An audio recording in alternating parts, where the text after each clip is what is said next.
Assalamualaikum warahmatullahi wabarakatuh. Pertama sekali kita bersyukur kehadirat Allah Subhanahu wa taala bahwa sesungguhnya dengan gerak dan izinnya jualah kita dapat bersua balik melalui kaset ceramah adat seri kedua ko nan berjudul Kepribadian Minang. Alhamdulillah. Kemudian selawat dan salam kiranya dilimpahkan kepada pemimpin besar kita Muhammad bin Abdillah, seorang yatim piatu dengan 1000 keprihatinan, penuntun umat dari alam dunia nan fana kepada darul akhirah nan abadi tiada batin. Selanjutnya salam sejahtera kepada angku-angku, ibu-ibu, dunsana-dunsana dan anak kemanakan para penggemar balerong dimanapun suara kami dapat diterima. Kepada paduka sekalianlah kami antarkan ceramah sederhana ko dengan harapan semoga perbincangan kita tentang adat Minangkabau dengan seluruh pantulannya akan dapat merupakan saranggeh ujung rantian kayu dalam gemuruhnya gejolak api pembangunan di bumi Indonesia tercinta ko. Mudah-mudahan ada juga manfaatnya. Adapun kemudian daripada itu, pada ceramah kaset na lalu telah kita cuba menterjemahkan isyarat-isyarat nan tersimpan dalam tutur bahasa sebagai alat komunikasi langsung. Baik tujuh hikmah nan tersirat pada teknik konstruksi rumah gadang. Dan saketek disingkupkan pula perbedaan dasar antara sile awak jo seni belah diri orang lain. Baitu pun falsafah bermain alang-alang. Agaknya peninggalan-peninggalan budaya nan berbentuk non benda itu lah bercerita panjang tentang kepribadian Minang tempo dulu, sehingga baunnya semerbak sampai melintasi daerah perbatasan. Lebih jauh kita menampak seolah-olah lukisan tadi sengaja diabadikan sebagai contoh jotuladan kepada anak cucunya, kepada kita dan keturunan sundik bersundik untuk menjadikannya landasan sikap dalam hidup bermasyarakat. Namun kita menyadari bahwa nanti di suatu masa orang indak lai menyukui gaya bahasa klasik nan kurang komunikatif. Mungkin isuak rumah gadang hanya akan ditemui di Taman Mini Indonesia Indah atau di Kebun Bunga Bukit Tinggi. Jurus-jurus silik Minang dan unik tinggal sebagai gambar-gambar mati dalam cerita komik. Dan kalau ada orang yang berminat menyusun karya tulis tentang Minangkabau, silahkan datang ke perpustakaan Leiden di Eropa. Catatannya tersimpan di deretan buku-buku tentang Mesir kuno, tentang kota Memphis dan Tebe nan tenggelam, juga tentang binatang-binatang purba yang punah dari permukaan bumi. Apa boleh buat? Roda sejarah memang tak dapat ditahani je tapak tangan. Hilanglah nama nang hilang. Biarkan hanyut nentara puang, tapi roh adat mesti dipertahankan. Apabila padam kepribadian Minang, padantanglah lonceng kematian Minangkabau. Tinggallah Sumatera Barat sebagai sarang yang pernah bapauni dahulunya. Dengan kata lain, anak-anak kita isu tidak berhak lain mendakwakan diri sebagai orang Minang. Tapi saya anak Indonesia kelahiran Sumatera bagian Barat. Kenapa begitu? Sebab hakikat Minang itu bukanlah hasil seni, bukan wilayah dan juga bukan keturunan. Inyo adalah berbentuk kultur, peradaban, sikap hidup dan memantul dari doktrin adat itu sendiri. Ya, tergantunglah kepada generasi kita kini. Apakah tungkai estafet itu akan ditaruhkan atau kedilipek sampai risiko? Apa kita bersedia menjadi angkatan pengkhianat dan menggelapkan amanah? Apa kita lah siap menerima caci maki sumpah serapah di belakang hari? Apa kita relakan ada di kubur sementara kita melestarikan kehidupan gajah, harimau sampai biawak sekalipun? Jawabannya ada dalam dado kita surang-surang. Angku-angku sanak penangah. Pada kesempatan ceramah kini nangko, izinkanlah kami melanjutkan membaca bahasa-bahasa sandi dalam wujud kreativitas orang Minang.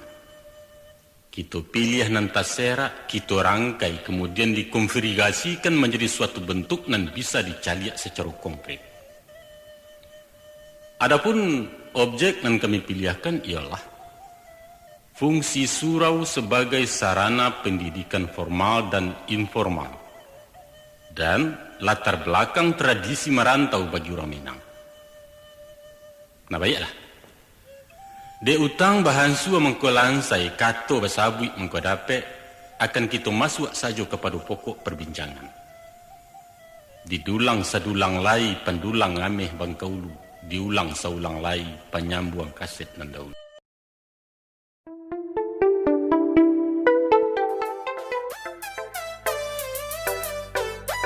Pemberitahuan agar Anda selalu mendapatkan video terbaru dari channel ini. Sebelumnya silakan tekan tulisan subscribe yang berwarna merah, tanda like, dan ikon lonceng di bawah ini. Terima kasih.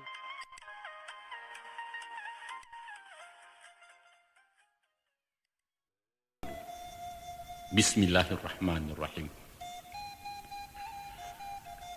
Sesuai dengan kodratnya, laki-laki dilayakan dengan bangun tubuh nan kuat kokoh, dengan nyali keberanian nan tinggi dan berpikir lebih rasional dibandingkan dengan kaum wanita. Barangkali dengan segala kelebihannya itulah timbul naluri ingin memimpin, memberikan perlindungan kepada wanita nan memang membutuhkan. Kemudian menyusul hak dan kewajiban antara kedua belah pihak, serta pembagian tugas nan tak pisah menurut kedudukan masing-masing. Sajak manusia tinggal di gua-gua, sampai kepada mengenal peradaban bahkan taruh ke zaman teknologi kini nangko, rupanya pembagian wewenang itu masih tampak nyata, walau batih dan versinya mengalami perubahan-perubahan. Sekalipun akhirnya pihak wanita menginginkan persamaan hak, dan sebagian dah dicapainya, tapi mustahil melawan kodrat, sebab kodrat itu hadir tanpa diminta dan tanpa dituntut.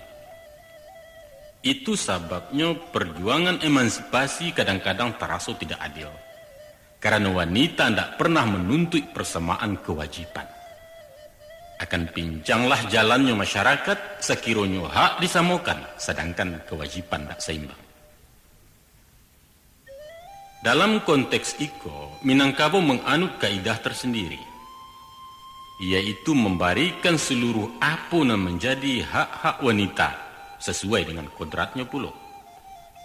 Hak perlindungan keamanan, hak pelayanan ekonomi, kedudukan sosial dan lain sebagainya, dan kasadonya itu lah lama dimiliki wanita Minang. Oleh sebab itu, tokoh-tokoh wanita yang mengobarkan perang emansipasi tidak pernah muncul di tanah Minang, karena memang tidak dibutuhkan. Untuk apa menuntut sesuatu nalah ada dalam genggamannya. Adat dan merupakan peraturan tertinggi dalam masyarakat, terlalu banyak memberikan fasilitas dan subsidi kepada wanita. Rumah gadang secara gratis disuruh tunggu, ndak ke menyewa, ndak ke mengontrak. Seluruh hasil harta pusaka makanlah, minumlah, pakailah. Nak bersuami dilamarkan sampai pun keturunan menurut garis keibuan. Kurang apa le wanita di tanah beradatku. Hanya satu yang tak pernah lapih dari tangan, yaitu kekuasaan. Walaupun kadang-kadang orang laki-laki sampai mengalahkan orang demi kesejahteraan dusana kemanakan, namun kato putih hado di tangan mama. Wanita Minang tidak mengatur tapi diatur. Mereka hanya punya hak pakai, bukan memiliki. Biarpun kunci ada di pinggang, tapi rangkiang tidak dibuka atas perintah siapapun kecuali suruhan mama. Sebaliknya mantang-mantang punya kuasa, seorang mama tidak boleh seleluasa mengambil padi sebelum ada persesuaian dari bundo. Orang padusi tidak berhak jadi penghulu. Namun penghulu alun katagak kalau para bundo kandung sepakat tidak menerima. Baik itu sepanjang adat di pusako. Tak kalau Cinduamato dihadapkan sebagai terdakwa karena menculik putih bungsu dari Sungai Ngiang, seharusnya Bundo Kanduang selaku kepala pemerintahan berhak memberikan kata hukum. Tapi kasus pelanggaran adat itu diadili oleh Basa Ampe Balai, lembaga judikatif nan sadonyo terdiri dari laki-laki. Nan tentu saja ada restu dan pertimbangan sang ratu Bundo Kanduang. Nah, angku-angku dosa nak penangah. Dari keseimbangan hak dan kewajiban itulah terciptanya kerukunan dalam masyarakat Minangkabau. Kemudian angku-angku akan kami ajak menyelusuri radius kewajiban seorang laki-laki dalam keluarga, baik itu pun dalam masyarakat kampung dan negari. Pada pokoknya, seorang laki-laki di Minangkabau mempunyai fungsi rangkap. Fungsi nan mengakibatkan tumbuhnya ampek tanggung jawab dalam wewenang nan berbeda. Pertama, fungsi ayah sebagai baban langsung dari hukum Islam. Bahwa ayah memikul tanggung jawab penuh kepada istri dan anak-anaknya dan meliputi tanggung jawab lahir dan tanggung jawab batin. Sandang, pangan, perumahan, pendidikan dan kesejahteraan keluarga sesuai dengan kebutuhan. Inya wajib melaksanakan tugas-tugas kebapakannya sampai mahanta anak-anak dewasa. Dan padusi sampai bersuami na laki-laki sampai mampu hidup mandiri. Di samping fungsi ayah, juga fungsi mama sebagai pengamalan dari ajaran adat. Mama punya tanggung jawab moral memimpin anggota kaumnya sepanjang bateh-bateh dan tagarih di pusako. Mama akan menurukokan sawah, membukakan hutan paladangan, membangunkan rumah gadang, kemudian mengatur pemakaiannya. Dalam hal itu, beliau bukan bakarajo surang, akan tetapi dilaksanakan secara bergotong royong antara seluruh mama-mama dalam kaum dan sifatnya insidental. Sedangkan tugas-tugas mama secara pribadi adalah mengatur hal-hal dan bukan material. Seumpama menjaga kerukunan rumah gadang dan penghuninya terdiri dari beberapa unit keluarga. Katakanlah mama berfungsi sebagai koordinator rumah gadang dan bertanggung jawab keluar dan ke dalam. Seandainya ayah dari kemanakan-kemanakannya atau orang Sumando tidak mampu memberi nafkah keluarga disebabkan sakit, disebabkan lamah atau bacarai umpamanya, maka fungsi ayah diambil alih oleh mama. Dunsana kemanakan tidak ketalantar, biayanya dari harta pusako dan mama-mama akan menggarapkan sawah secara kolektif. Dengan itu berarti tersedia dua figur penyelamat dalam satu keluarga, yaitu ayah dan mama. Kalaupun salah satu tidak berfungsi, masih ada fungsional lain, sehingga jaminan kehidupannya mutlak terpenuhi, biar kehidupan material ataupun kehidupan spiritual. Itu sebabnya tidak pernah terdengar ratapan anak yatim di tanah Minang. Anak piatu dan kematian mandeh tidak kemenderita di tangan ibu tiri, sebab si anak akan diasuh di rumah gadang oleh padusi-padusi dalam kaumnya. Nah, dunsana kemanakan pandangan.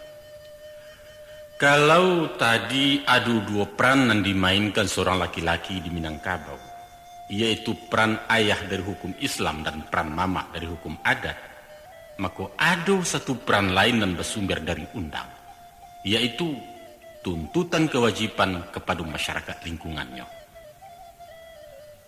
Setiap orang mesti berpartisipasi terhadap masyarakat kampung di mana tinggal, memelihara kerukunan bersama sebagai satu kesatuan warga dalam wilayah jorong atau desa. Membangun sarana-sarana jalan, irigasi, pendidikan, rumah ibadah, sekolah, dan apa saja kebutuhan yang bersifat umum. Elok rumah dek tungganai, elok kampung dek orang tua, elok nagari dek pangulu. Nah, orang tua yang dimungkasui di siko adalah kepala desa dan stafnya adalah mama-mama di rumah gadang tadi. Di tangan mereka lah terletaknya kerukunan dan ketertiban masyarakat kampung.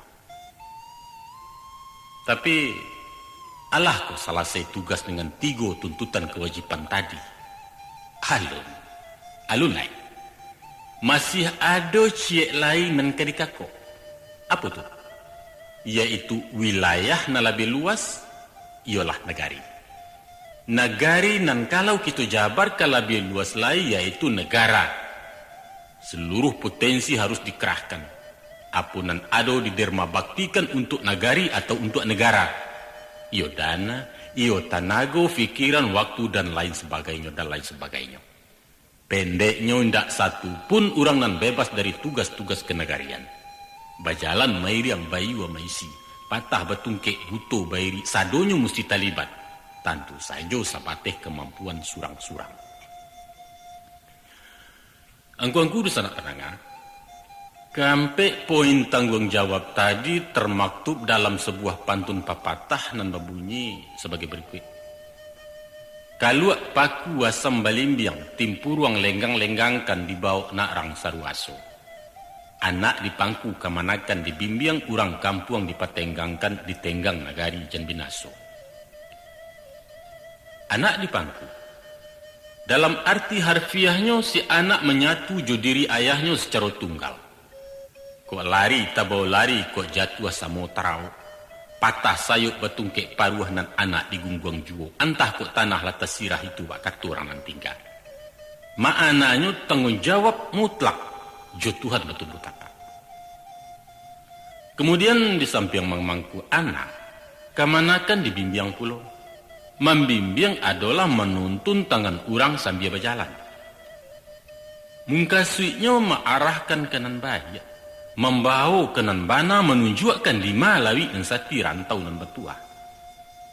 Nanti kalau lah tibu di jalan data, kabui tarang hujan lata duah maku kamanakan dilapeh-lapehkan. Disuruh melangkah surang diriangkan dari belakang dibari pituah dari jauh. Barangkali sistem iku ada persamaannya dengan semboyan pendidikan nasional kita, yaitu Tut Wuri Handayani.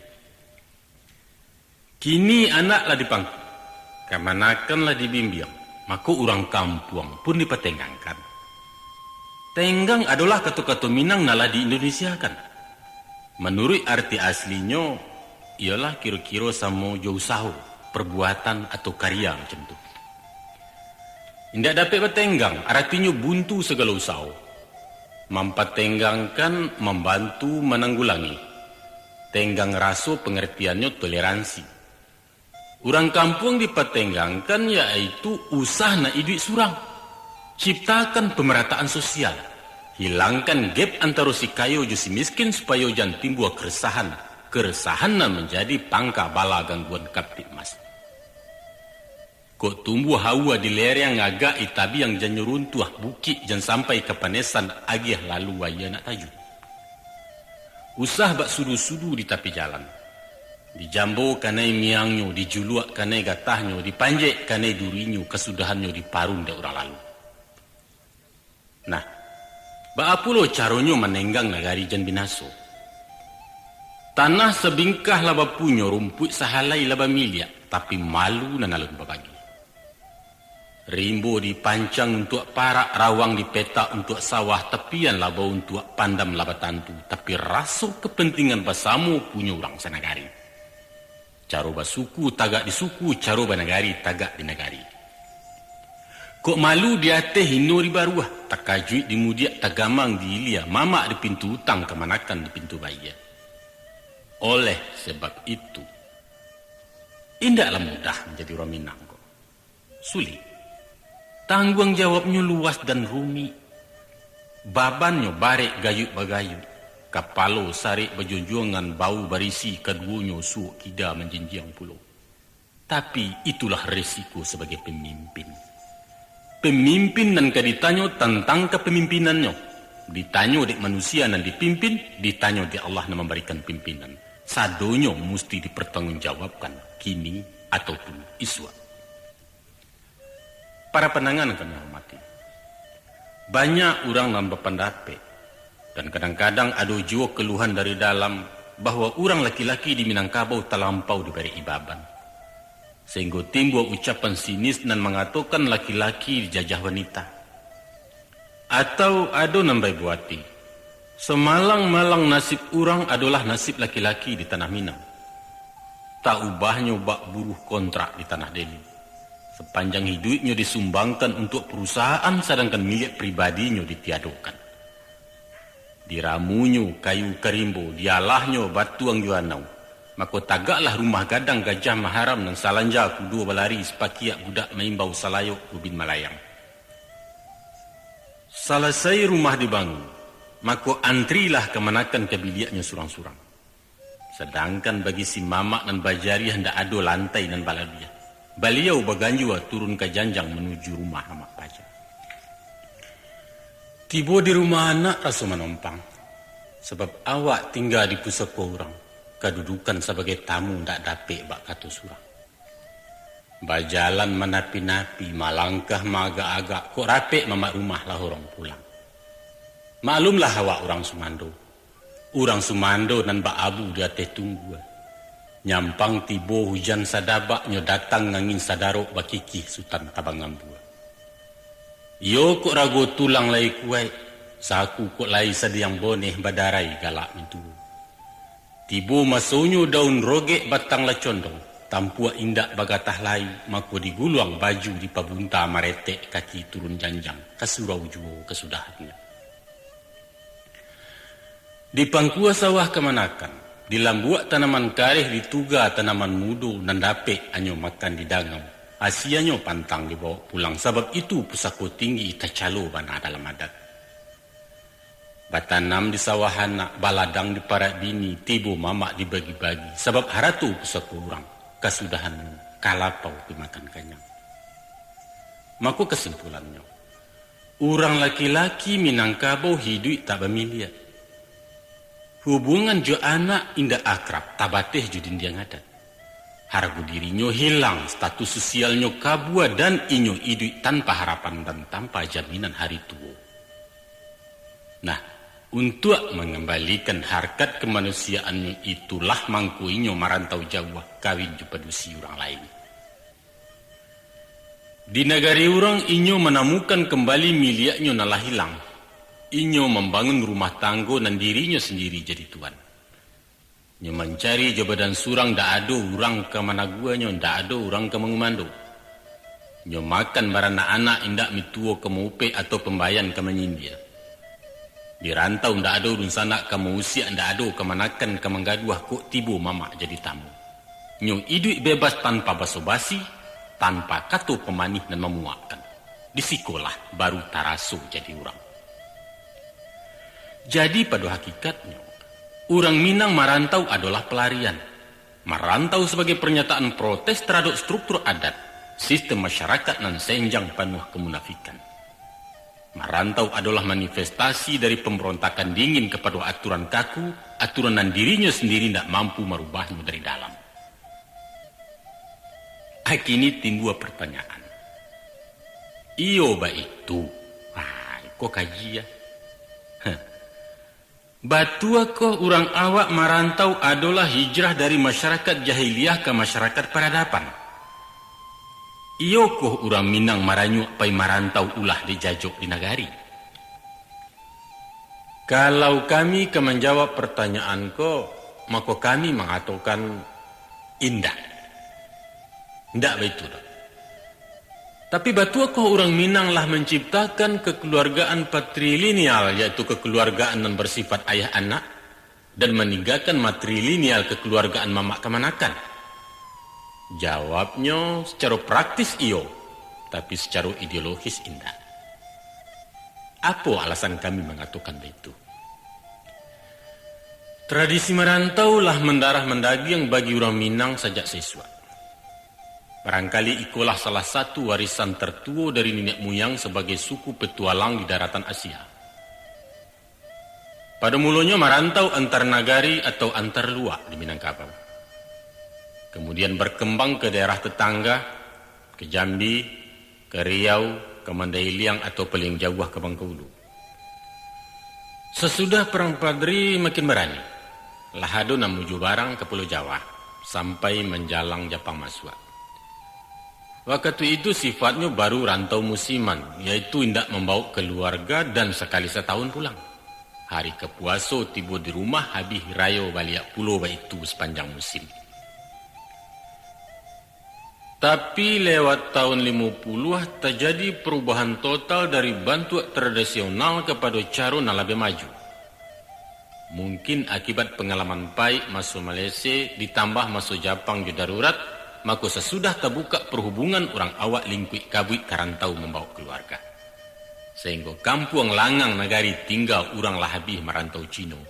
Keadaanku bertambah parah sesudah negari bagolak tahun 60-an. Kini ko labasera anak Minang maunyi negari laweh antara Aceh Irian Jaya. Bahkan sampai ke Brunei ke Malaysia. Iduit rukun je penduduk asli ditampe inyo inggo mencakam dengan berbagai profesi jalan duit. Tidak saja di kota-kota gadang, tapi sampai ke desa-desa, ke gunung-gunung, di pasar, di kantor, di pabrik, di oto, tapi jarang dan di sawah atau di ladang. Kita balik ke pokok persoalan.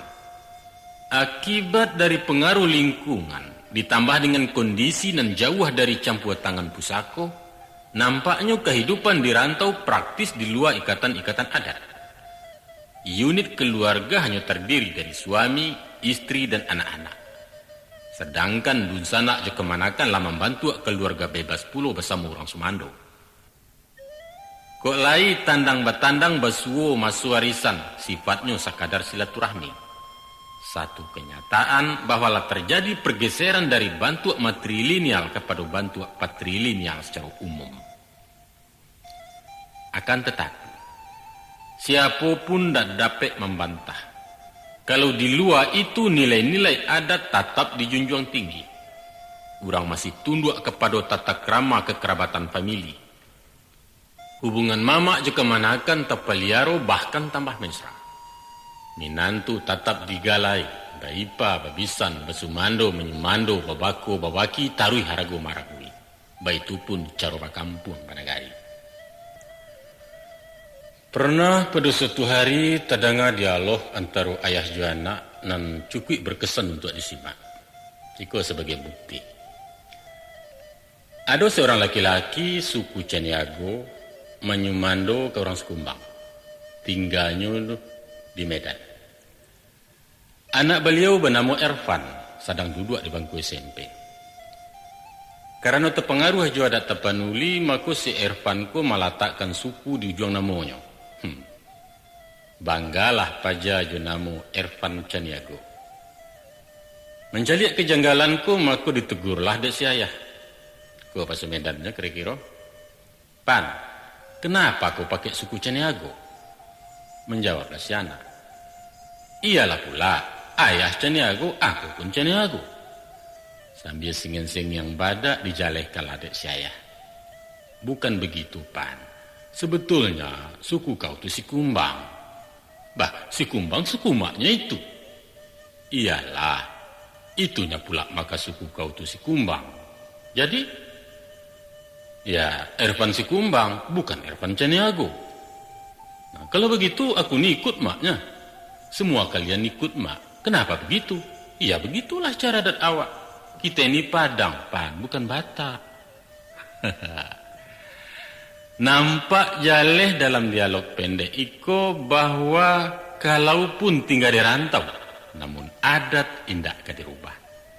Inyo indak kemangkelen suku anak-anaknya menjadi suku pusakonyo.